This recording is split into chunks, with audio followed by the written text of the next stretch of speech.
Ak máte v tele športového ducha, tak Junior vás zoberie za srdce, pretože pozrite sa na tie detaily. Prepracovanosť v každom, naozaj v každom detaile, ešte aj na tom sedadle.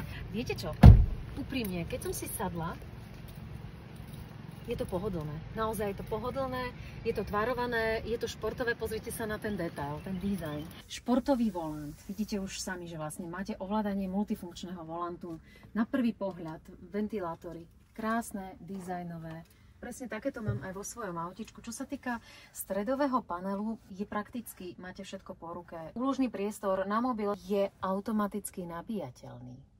Ja som stará škola, ja to mám rada takto v gombíkoch. Máte to aj s GPS-kou samozrejme, ovládanie klimatizácie, ponuka aplikácií. Junior Hybrid má digitálny panel, môžete si pozrieť dojazd, aká je spotreba, momentálne máme 5,5 a to sme v meste, vážení. Prepínanie praktické.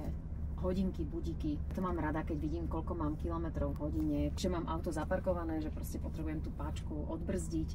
Auto vám na záver zhrnie vašu jazdu, ako ste išli, koľko ste mali spotrebu, akú ste mali rýchlosť, viete si ovládať, čo treba. Čo sa týka opierky rúk, viete si ju posúvať dopredu, dozadu, ale čo je praktické, viete si tam uložiť kopec vecí. Na tú cenu 27 000, vážený? Myslím si, že skvelé.